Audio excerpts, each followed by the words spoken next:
Emma Sanz, Jorge Luis Borges. El 14 de enero de 1922, Emma Sanz, al volver de la fábrica de tejidos Darboux y Lowenthal, halló en el fondo del zaguán una carta, fechada en el Brasil, por la que supo que su padre había muerto. Le engañaron a primera vista, el sello y el sobre. Luego le inquietó la letra desconocida. 9 o 10 líneas borroneadas querían colmar la hoja. Emma leyó que el señor Mayer había ingerido por error una fuerte dosis de veronal y había fallecido el 3 del corriente en el hospital de Bagué.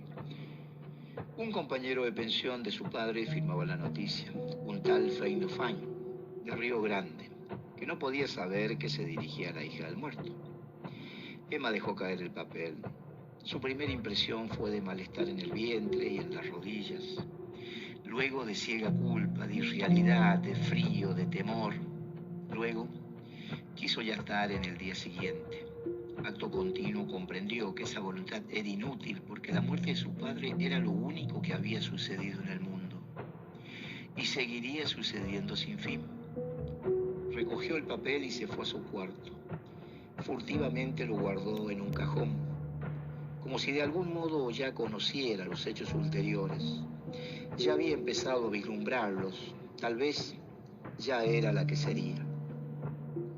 En la creciente oscuridad, Emma lloró hasta el fin de aquel día del suicidio de Manuel Mayer, que en los antiguos días felices fue Manuel Sanz. Recordó veraneos en una chacra cerca de Gualeguay. Trató de recordar a su madre. Recordó la casita de Lanús que le remataron. Recordó los amarillos losange de una ventana. Recordó el auto de prisión, el oprobio. Recordó los anónimos con el sueldo sobre el desfalco del cajero. Recordó. Pero eso jamás lo olvidaba, que su padre, la última noche, le había jurado que el ladrón era Lowenthal. Lowenthal, Aaron Lowenthal, antes gerente de la fábrica y ahora uno de los dueños. Emma, desde 1916, guardaba el secreto. A nadie se lo había revelado, ni siquiera a su mejor amiga, Elsa Urstein. Quizá rehuía la profana incredulidad. Quizá creía que el secreto era un vínculo entre ella y el ausente. Lowenthal no sabía que ella sabía.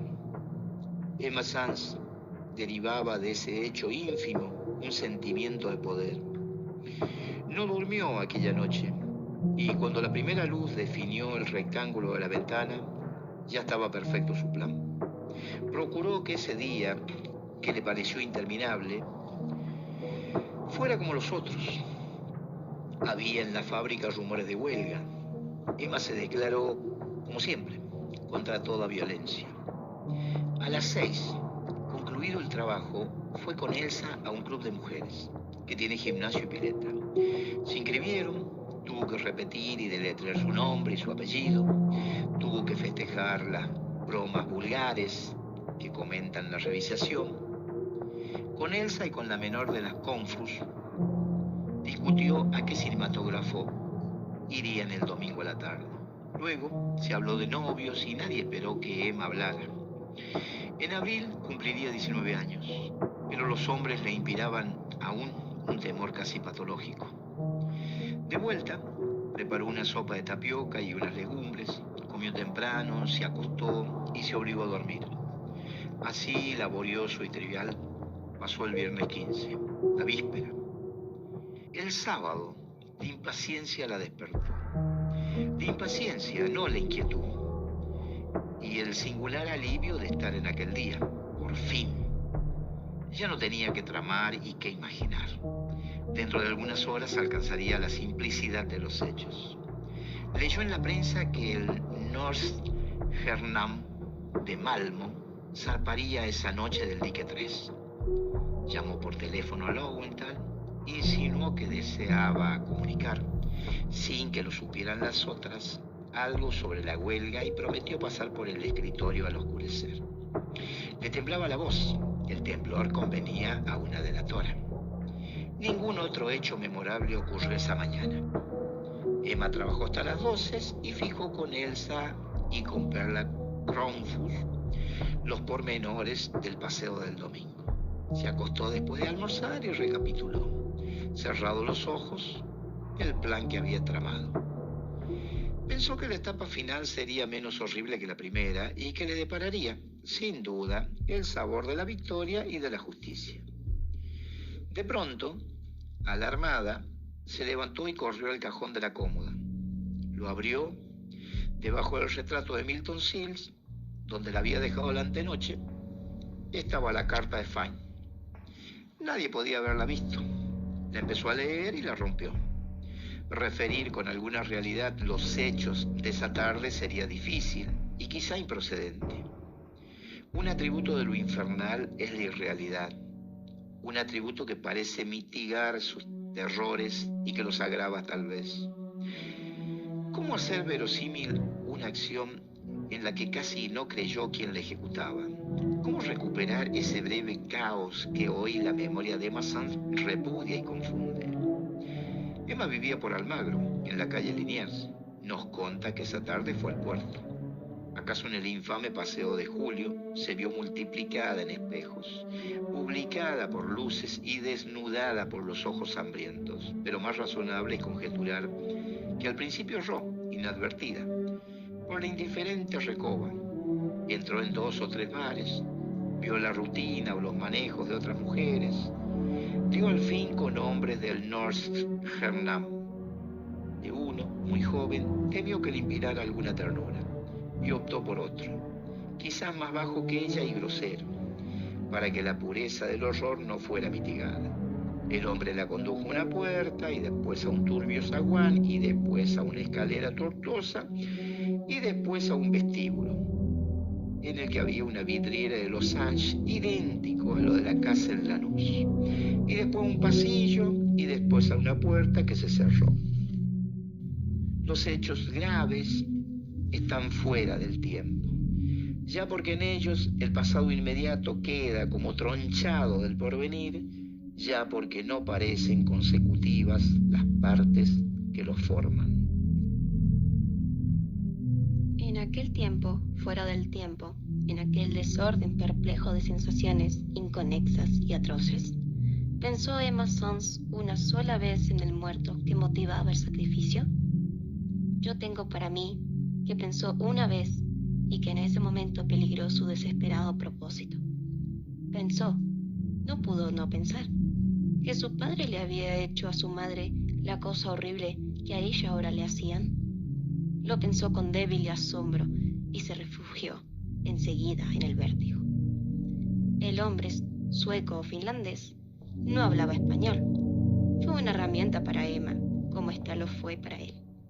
Pero ello sirvió para el goce y él para la justicia. Cuando se quedó sola, Emma no abrió enseguida los ojos. En la mesa de luz estaba el dinero que había dejado el hombre. Emma se incorporó y lo rompió como antes había roto la carta. Romper dinero es un acto de impiedad, como tirar el pan. Emma se arrepintió, apenas lo hizo, un acto de soberbia, y en aquel día el temor se perdió en la tristeza de su cuerpo y en el asco. El asco y la tristeza la encadenaban, pero Emma lentamente se levantó y procedió a vestirse. En el cuarto no quedaban colores vivos. El último crepúsculo se agravaba. Emma pudo salir sin que lo advirtieran. En la esquina subió a un lacrosse que iba al oeste. Eligió, conforme a su plan, el asiento más delantero, para que no le vieran la cara. Quizá le confortó verificar en el insípido trajín de las calles que lo acaecido no había contaminado las cosas. Viajó por barrios decrecientes y opacos, viéndolos y olvidándolos en el acto, y se apeó en una de las bocacalles de Warnes.